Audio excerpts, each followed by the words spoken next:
pero no tenemos un título, no tenemos, nadie nos ha nombrado, no tenemos una preparación que nos avale, que diga el apóstol, el gran apóstol fulano de tal, que se preparó en la mejor universidad cristiana o en el mejor instituto bíblico. No lo tenemos, la mayoría de nosotros no lo tenemos, aunque algunos sí lo tengamos, ¿no? Pero todavía no hemos sido propiamente nombrados a apóstoles. Pero bueno, entonces, con base a esto que le acabo de mencionar, voy a repetir otra vez, valga la redundancia, el versículo 3. Así que todo lo que os digan que guardéis, guardarlo y hacerlo. Primer punto de este tema es el mensajero. Recuérdense que el título es el mensaje y el mensajero. Vamos a hablar primero del mensajero. ¿Por qué? ¿Por qué lo estoy relacionando estas tres palabras? Instrumento, mensaje y mensajero. Que el instrumento viene a ser algo similar a un mensajero también. No es el mensaje. El instrumento no es el mensaje.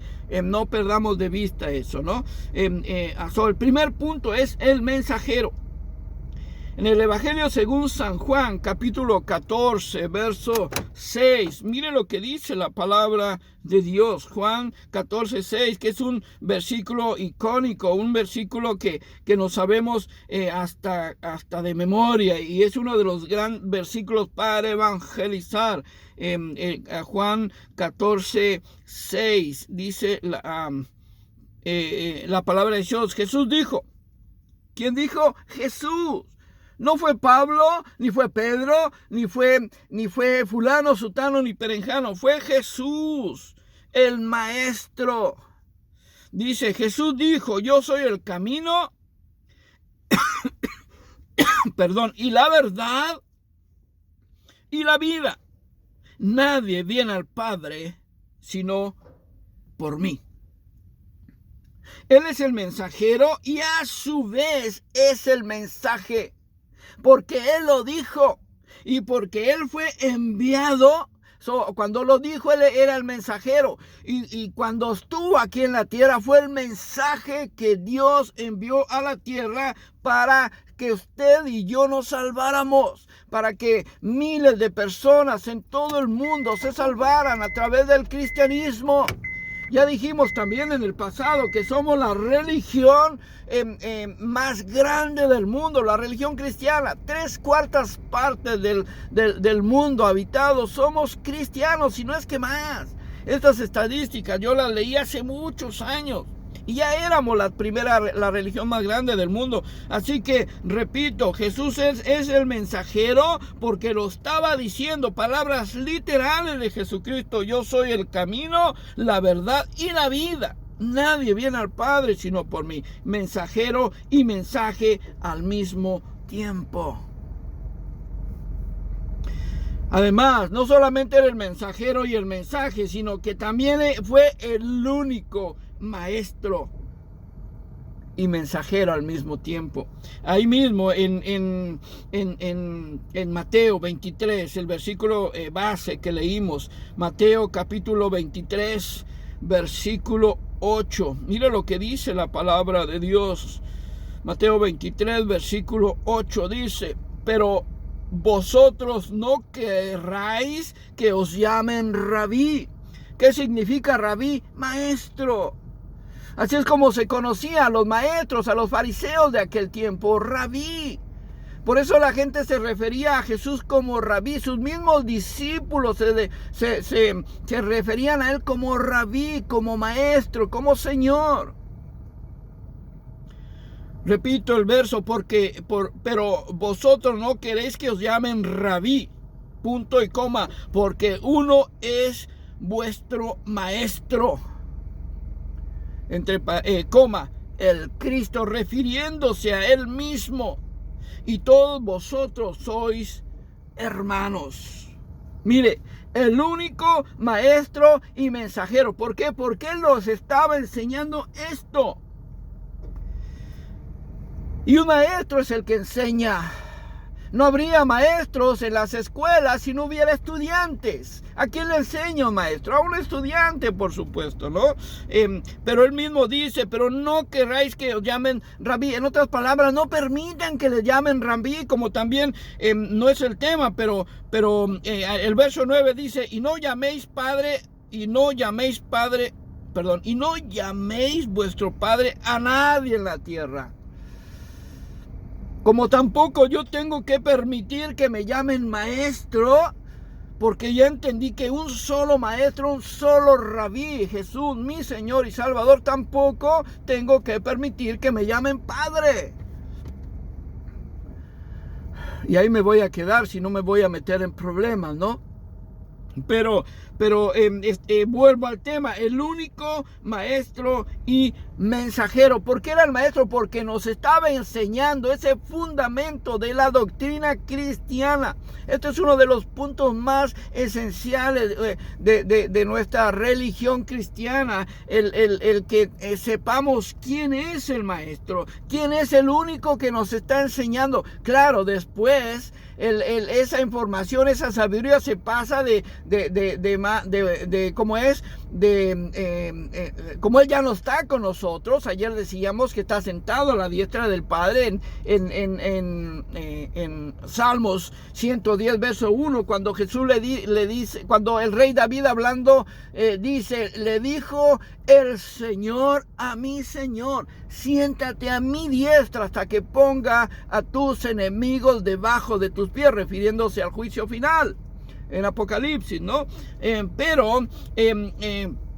es el único maestro y mensajero. ¿Por qué? Porque Él es el que nos trajo este mensaje que acabo de decir en Juan 14. Yo soy el camino, la verdad y la vida. Por eso han existido tantos falsos cristos, tantos. No esperemos al Apocalipsis, al tiempo de final, porque han pasado aquí mismo en el siglo pasado, en el siglo en 19, hace unos 20 años, existió un tipo que decía que él mismo era Jesucristo y que se tatuó los 3 seises y que todos sus borreguitos, perdón por esto que estoy diciendo, porque a veces actuamos como borregos. Nos dejamos llevar por lo que nos dicen nuestros líderes sin investigar, sin estar seguros si eso es palabra de Dios. Pues este tipo y se llevó a miles a la tumba, porque era un líder famoso, un líder de cristiano, que fue conocido en muchas partes y mucha gente lo siguió. Entonces él mismo se estaba comparando a Dios. Y en una de las entrevistas, clarito, yo me acuerdo, una de las entrevistas que le hicieron por televisión, le dijeron, ¿quién eres? Y él dijo, yo soy Jesucristo. Estás hablando con el Hijo de Dios. ¡Qué blasfemia, hermanos, amigos! Trágico. Por eso el Señor Jesús dice en el verso 8, vosotros no queréis que os llamen maestro o rabí, porque uno es vuestro maestro, el Cristo, y todos vosotros sois hermanos. En la segunda carta a Colosenses, el apóstol Pablo hablando todavía, segunda de los Corintios, segunda carta a los Corintios, capítulo 1, verso 24, dice, no que nos enseñoremos de vuestra fe, sino que colaboramos para vuestro gozo, porque por la fe estáis firmes. No que nos enseñoremos, es decir, no tenemos que creernos, como dije hace un momento, la última Coca-Cola en el desierto. No tenemos que creer que con nuestra sabiduría, con nuestro intelecto, con nuestra inteligencia, con nuestra preparación académica en el ámbito secular, y más todavía si tenemos alguna preparación en una escuela teológica, en un instituto bíblico, en una universidad cristiana, nos creamos que jamás vamos a superar al Maestro, a nuestro Señor y Salvador Jesucristo, a nuestro Rabí. Nunca lo vamos a hacer, aunque hay una ley en las relaciones humanas, en la psicología, que dice que que siempre el alumno tiende a superar al maestro. Pero está hablando de sabiduría humana. Por supuesto, podemos hacerlo. Pero no en la sabiduría bíblica, no en la sabiduría de Dios. No podemos enseñorearnos. Jamás se nos debe olvidar que solamente somos instrumentos. No somos el mensaje, somos solamente mensajeros. Bueno, vamos a llegar un poquito más allá, vamos a estar hablando un poquito más de eso adelante. Así que tengamos cuidado de no enseñorearnos, de no creernos más que el mismo mensajero y el mismo mensaje que es Jesucristo. Así que, mire, hay una profecía en Isaías. Por eso le digo que Jesús fue el mensaje y el mensajero al mismo tiempo. En Isaías, en el Antiguo Testamento, es una profecía también popular que muchos hemos sabido y a veces hasta no lo sabemos de memoria. Isaías capítulo 6, verso 8. Dice la palabra de Dios a través de los labios del profeta Isaías, el mensajero. No el mensaje, el instrumento. Dice, después oí la voz del Señor que decía, el Señor dirigiéndose al Padre, a Jehová, a Yahvé. Dice, continúo leyendo, ¿a quién enviaré? ¿Y quién irá por nosotros? Preguntándose, aunque Dios ya sabía, porque hemos hablado también de que Jesús era el plan B, porque el plan A fue abortado, se acabó, se echó a perder por la desobediencia de Adán y Eva. Ese era el plan A, que vivieran para siempre y no murieran nunca, ni física ni espiritualmente. Pero se abortó y por eso Dios ya tenía en mente el plan B, que fuera la salvación a través de Jesucristo. Sin embargo, aquí todavía se hace como que no sabe, ¿no? Y con respeto lo digo, dice, ¿a quién enviaré o quién irá por nosotros? Refiriéndose a todos nosotros para que no nos perdiéramos. Entonces respondí yo, heme aquí, envíame a mí. Aquí está respondiendo Jesús a través de los labios del profeta Isaías.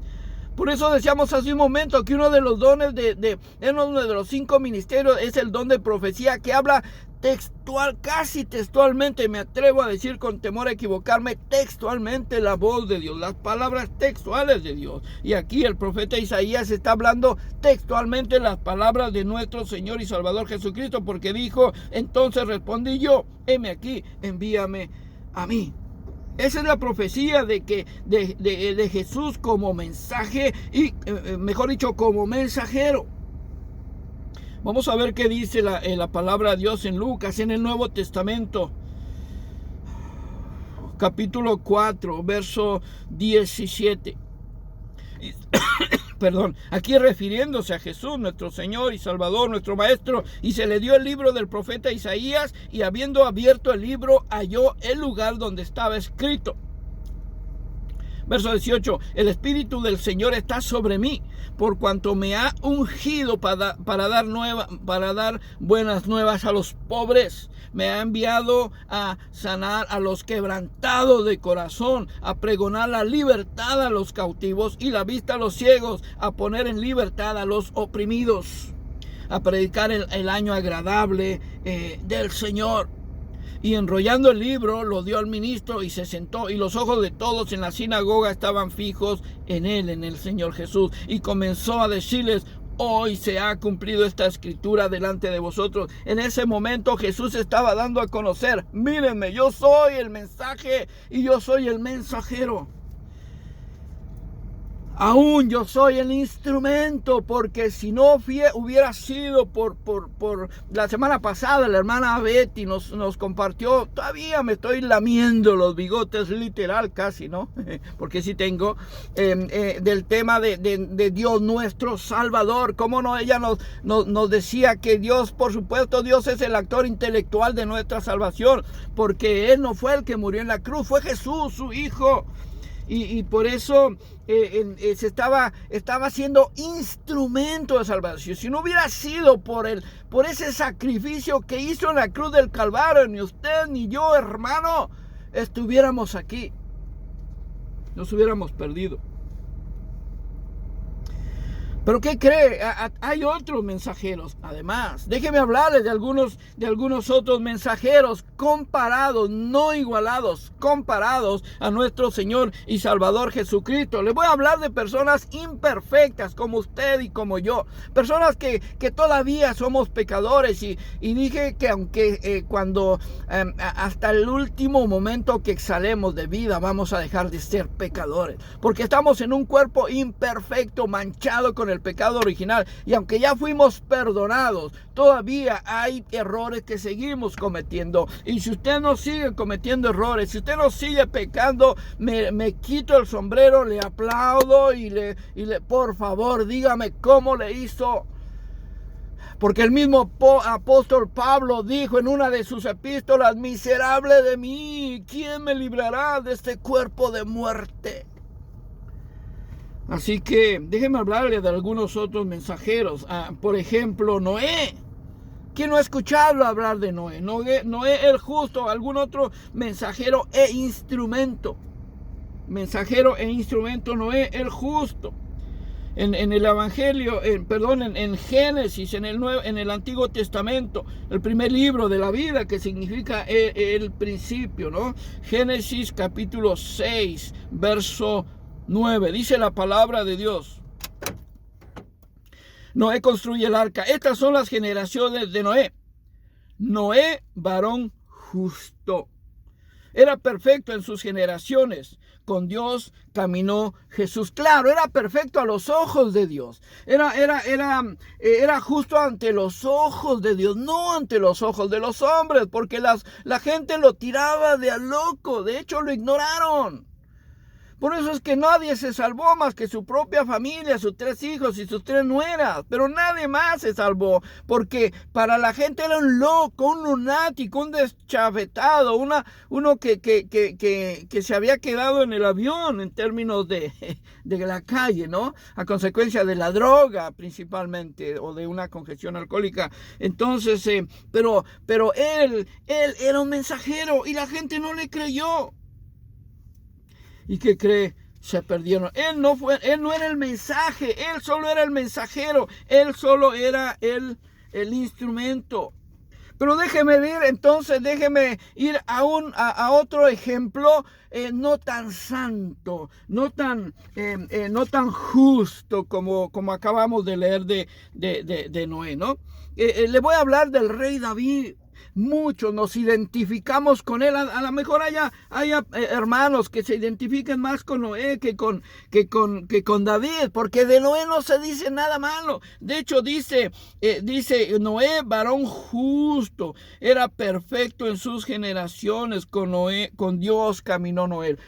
A lo mejor muchos hermanos en toda la historia del cristianismo se han identificado con José, con Noé también. Gloria a Dios. Yo también le aplaudo, me quito el sombrero, lo admiro.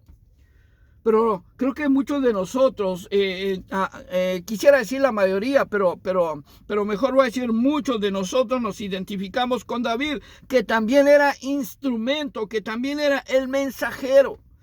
¿Sabe por qué? Porque nos dejó el mensaje de la gracia, de la misericordia de Dios para el ser humano, para personas imperfectas. Ese es el mensaje que nos dio. David, el pecador, en el Antiguo Testamento, en la segunda carta del profeta Samuel, la segunda de Samuel, capítulo 11,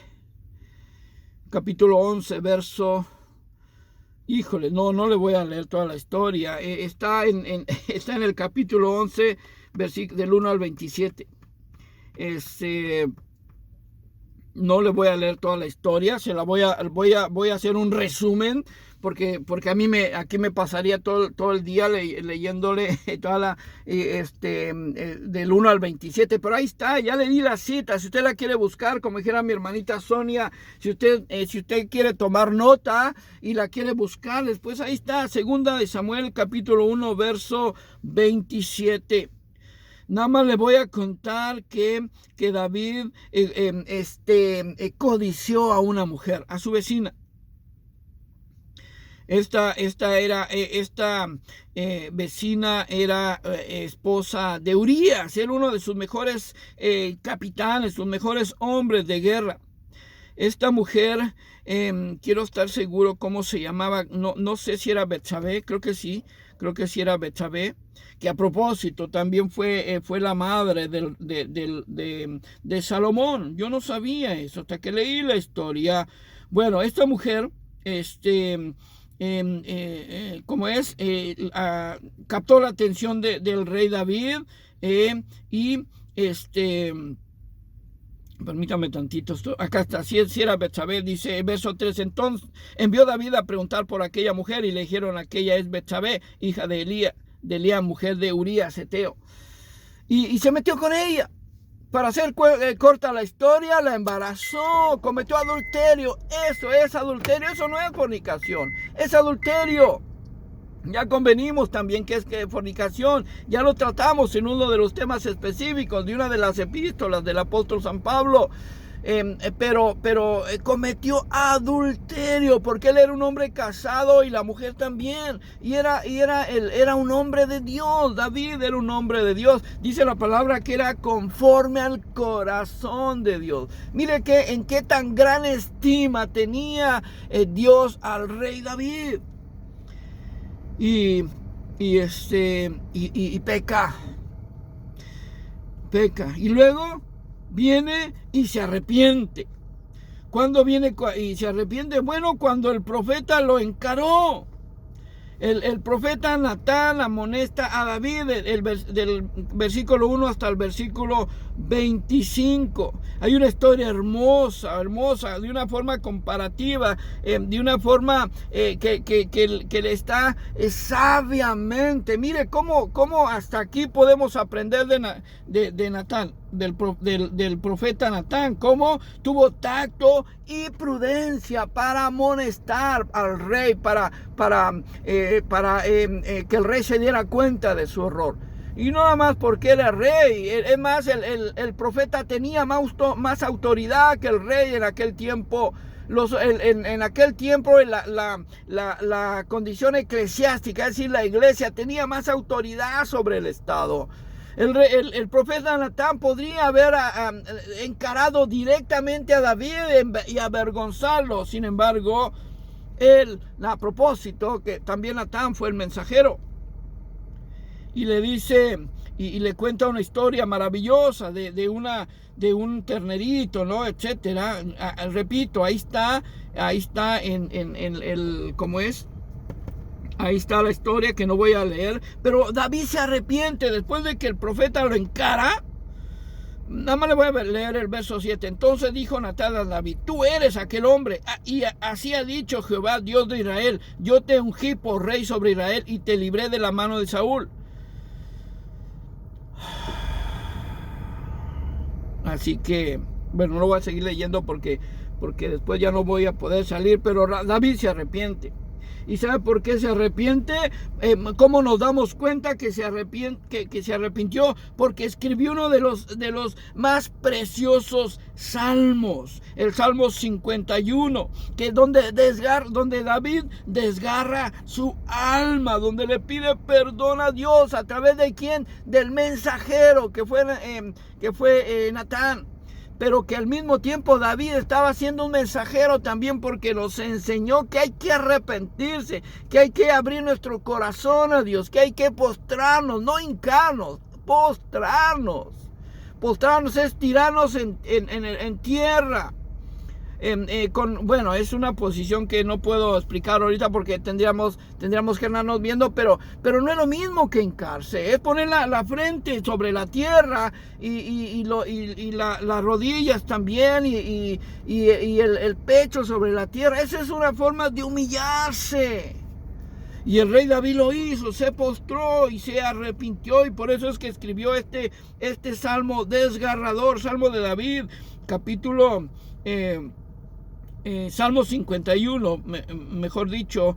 Mírenlo, rápidamente le voy a leer un par de versículos nada más, porque también me va a tomar mucho tiempo. Dice: ten piedad de mí, oh Dios, conforme a tu misericordia, conforme a la multitud de tus piedades, borra mis rebeliones.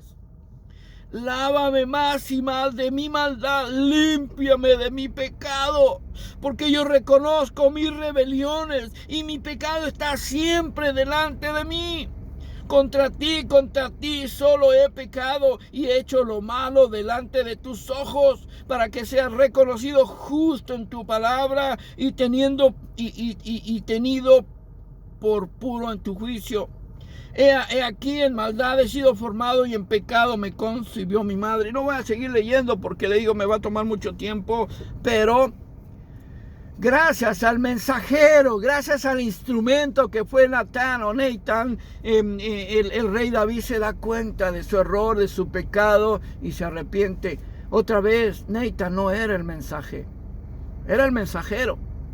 Noé no era el mensaje, era el mensajero. David no era el mensaje, era el mensajero, pero nos enseñó con ese arrepentimiento que tuvo genuino. Bueno, ya le hablé del mensajero y también estuve hablando un poquito del mensaje. Déjeme hablarle un poquito más del mensaje. Mire, ¿sabe cuál es el mensaje? Ya dijimos que el mensaje era Jesucristo, ¿no? Pero sabemos que Jesús vino a un propósito específico. Él es el mensaje. No nos confundamos, amigos, hermanos. Jesús es el mensaje y Jesús se traduce a salvación. ¿Cuál es la salvación? Bueno, que Dios quiere que no me pierda. Dios quiere que no vaya a parar al infierno. El infierno es real, amigos, hermanos, por favor. No lo dejemos, no perdamos de vista. Esta verdad es real. No sé qué tan real, porque ha habido, bueno, lo digo con mucho respeto y con mucho cuidado, porque ha habido testimonios de personas en que dicen que Dios los ha llevado al infierno. Y yo les tengo que creer, ¿no? Y más o menos nos han pintado un cuadro de lo que es el infierno. Pero le digo una cosa, hay una forma, hay un libro, hay una obra literaria que fue muy anterior. Bueno, no puedo hablar de fecha, pero tiene mucho tiempo. Uno de los grandes evangelistas antes de la Reforma Protestante, estoy hablando de la doctrina reinante en ese tiempo, que era la doctrina católica. Uno de ellos pintó, o mejor dicho, se refirió al infierno con relación a la obra de Dante Alighieri. Dante Alighieri es uno de los escritores más importantes que ha existido en la humanidad. Y él escribió un libro con láminas, es decir, con fotografías, con pinturas que pintan el infierno. Se llama La Divina Comedia de Dante Alighieri. Ahí está en los anales de la historia. Lo puedes leer. Es un libro que va a tardar como 10 horas en leerlo, porque tiene muchos volúmenes. Por eso es una de las joyas de la literatura. Y en base a eso, este líder cristiano, no quiero decir, no estoy seguro qué tanta autoridad tenía en la religión, en la doctrina católica en ese tiempo. En base a eso, él nos dio esa idea de cómo es el infierno. Porque ni siquiera el libro de Apocalipsis lo menciona, no da detalles de cómo es el infierno. Dice que es un lago de fuego, por supuesto, de una forma general, pero no da los detalles que da el libro este autor Dante Alighieri. Pero bueno, entonces Jesús como mensaje vino a salvarnos de esa tortura eterna del infierno a los que va a llegar la gente que no se convierta a Jesucristo. Esta es una sentencia, perdóneme. No se enoje conmigo, pero enójese con Dios, porque nosotros solamente somos instrumentos, somos mensajeros para hablarle de la palabra de Dios. ¿Cuál es esa sentencia? Bueno, la encontramos en el primer libro de la Biblia, también en Génesis, capítulo 3, verso 17. Mire lo que dice la palabra de Dios en Génesis, capítulo 3, verso 17. Y al hombre dijo, aquí Dios enojado después de la desobediencia, después de que Eva comió del fruto que ni siquiera es una manzana, no está, bueno, pudo haber sido una manzana, o pudo haber sido una naranja, o un kiwi, qué sé yo. El punto es que era un fruto, o pudo haber sido hasta una verdura, ¿no? Porque también las verduras se dan en árboles. Pero bueno, el punto es que después de comer del fruto prohibido, y le dio a Adán, y ya sabemos la historia, que pecaron. Allí es el origen del pecado. Ahí fue donde dije hace un momento que fue abortado el plan A de Dios. Pero después de eso, Dios enojado, después de que da una sentencia contra la serpiente. Mire, y me llama la atención a propósito, ni siquiera habíamos pensado, ¿por qué no se enoja con Eva? Sí, acá está en el verso 16, dice, a la mujer dijo, multiplicaré en gran manera los dolores de tus partos, con dolor darás a luz a los hijos, y tu deseo será para tu marido, y él se enseñará de ti. El verso, ahí empieza la sentencia, La sentencia para nosotros como seres humanos. Ya anteriormente ya le había hablado al diablo, ¿no? Que es una promesa que ya conocemos. También la primera promesa de salvación, Génesis 3:15. Y pondré enemistad entre ti, la mujer, y entre tu simiente y la suya. Esta, es decir, refiriéndose a Jesús, te herirá en la cabeza y tú le herirás en el calcañar. El calcañar se traduce al martirio, al suplicio, al calvario que vivió Jesús, que no le costó la vida. Se traduce al calcañar, pero cuando dice esta te herirá en la cabeza, es decir, Jesús, la descendencia de la mujer, la descendencia de María, que nació por María, lo venció, no literalmente, no le aplastó la cabeza literalmente, pero qué mejor ejemplo que lo venció, es decir, resucitó. Así es como Jesús venció a la muerte y le pisó la cabeza, y que la muerte representa al diablo, por supuesto. Pero bueno, me estoy saliendo del tema, déjeme ver si puedo regresar a la mujer. Y a la mujer dijo, multiplicaré en gran manera los dolores de tu parto, con dolor darás a luz a los hijos, y tu deseo será para tu marido, y él se enseñará de ti. Aquí está la sentencia a la que me estaba refiriendo en cuanto al mensaje, o por qué vino Jesús a la tierra, ¿no? Porque estábamos sentenciados con esto. Y al hombre dijo, por cuanto obedeciste a la voz de tu mujer y comiste del árbol de que te mandé, diciendo, no comerás de él. Mira, ni siquiera dice del fruto, no comerás de él. Maldita será la tierra por tu causa. Con dolor comerás de ella todos los días de tu vida. Pero este es el punto. Maldita será la tierra por tu causa. Ahí es donde heredamos